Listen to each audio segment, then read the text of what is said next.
Salam. Selamat pagi Bapak dan Ibu dan saudara-saudara yang dikasihi oleh Tuhan kita Yesus Kristus. Selamat berjumpa dalam renungan embun surgawi pada pagi hari ini.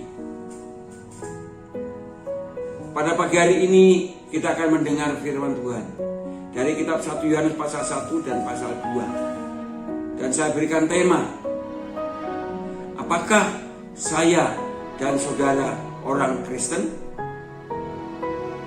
Ada pepatah, kerbau itu binatang, tapi tidak semua binatang adalah kerbau. Orang Kristen itu pasti ke gereja, ibadah, tapi tidak semua yang beribadah di gereja itu orang Kristen. Lalu bagaimana? Seperti apa saudara orang Kristen itu? Menurut kitab 1 Yohanes, bahwa orang Kristen adalah orang yang tidak hidup di dalam dosa.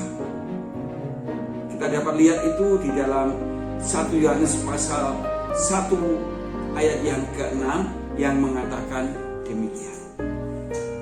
Jika kita katakan bahwa kita beroleh persekutuan dengan Dia, namun kita hidup di dalam kegelapan, kita berdusta dan kita tidak melakukan kebenaran. Jika kita katakan bahwa kita memiliki persekutuan dengan Tuhan Yesus Kristus, namun saya dan saudara hidup dalam dosa, yaitu dalam kegelapan, itu berdusta, menipu dirinya sendiri, karena ternyata itu tidak ada kebenaran dalam hidupnya, tidak ada Yesus dalam hidupnya, maka masih hidup di dalam dosa, di dalam kegelapan. Karena Tuhan Yesus juga berkata, akulah terang dunia. Barang siapa mengikut aku, ia tidak akan berjalan dalam kegelapan, melainkan ia akan mempunyai terang hidup. Yohanes 8 ayat 12. Yesus itu terang dunia. Jadi orang yang ikut Yesus tidak akan berjalan di dalam kegelapan, melainkan ia akan mempunyai terang hidup itu. Bukannya berjalan di dalam kegelapan saja, tidak berjalan di dalam kegelapan saja, tapi punya terang hidup yang sanggup menerangi dunia sekitarnya yang masih hidup di dalam kegelapan atau hidup di dalam dosa. Yang kedua, orang Kristen adalah orang yang menjadi pelaku firman Tuhan. Menjadi pelaku firman Tuhan. Seperti dikatakan dalam pasal 2 ayat 3. Dan inilah tandanya bahwa kita mengenal Allah, yaitu jikalau kita menuruti perintah-perintahnya. Barang siapa berkata aku mengenal Dia, tetapi ia tidak menuruti perintahnya, ia adalah seorang pendusta, dan di dalamnya tidak ada kebenaran. Jadi kalau menjadi orang Kristen yang sejati, orang yang benar Kristen itu orang yang melakukan perintah-perintah Tuhan Yesus.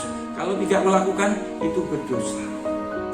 Dan jikalau melakukan perintah Yesus Kristus, maka akan mengalami kuasa firman Tuhan seperti gereja di Philadelphia.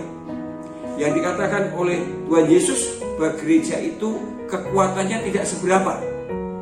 Kekuatan tidak seberapa, itu dalam ayat pasal 3 ayat 8. Kekuatan, aku tahu bahwa kekuatanmu tidak seberapa, namun engkau menuruti firmanku dan engkau tidak menyangkal namaku.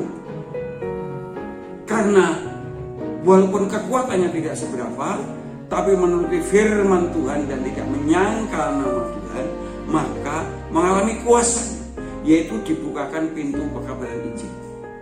Seperti yang dikatakan dalam Wahyu pasal 3 ayat yang ke-9.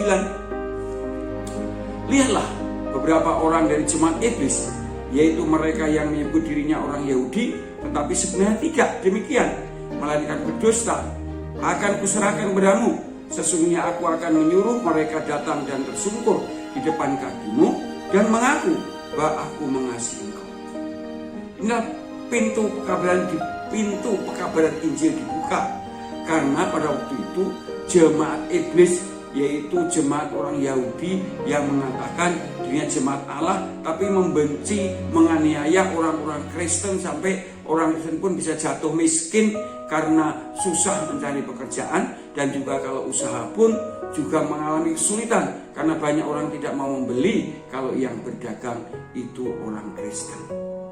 Tapi karena gereja itu tetap menjadi pelaku firman Tuhan, ada kekuatan kuasa yang luar biasa, justru mereka dibuat bertobat yang membenci itu. Dan kalau yang membenci itu bertobat, maka mereka sendiri yang kemudian bersaksi kepada teman-temannya. Terus sebabnya pintu pekabaran Injil terbuka, Injil terus diberitakan dan banyak orang yang percaya Yesus. Kemudian yang kedua, kuasanya yaitu diberikan pintu kemenangan dalam menghadapi pencobaan. Perhatikan ayat yang ke-10 pasal 3 dari kitab Wahyu.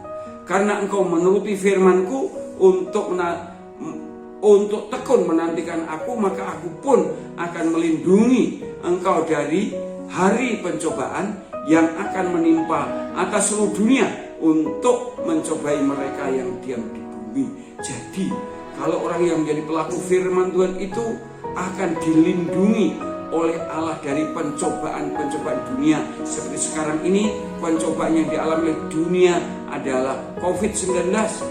Tapi orang yang menjadi pelaku firman Tuhan pasti akan dilindungi oleh Allah dari bahaya COVID dan juga akan tetap diberkati oleh Allah. Khususnya sekarang di mana-mana mengalami kesulitan ekonomi.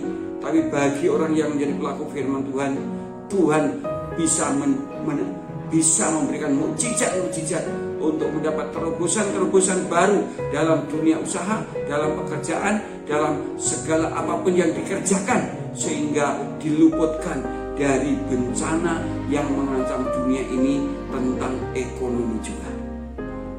Bapak Ibu Saudara yang dikasihi Tuhan, mari kita bertanya dengan diri kita masing-masing, apakah saya dan saudara orang Kristen?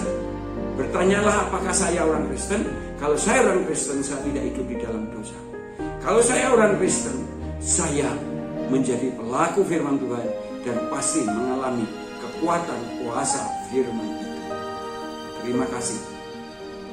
Kiranya Tuhan memberkati firman Tuhan ini, dan sungguh firman Tuhan menjadi berkat bagi kita semua. Selamat pagi, selamat berkarya. Tuhan beserta kita. Amin.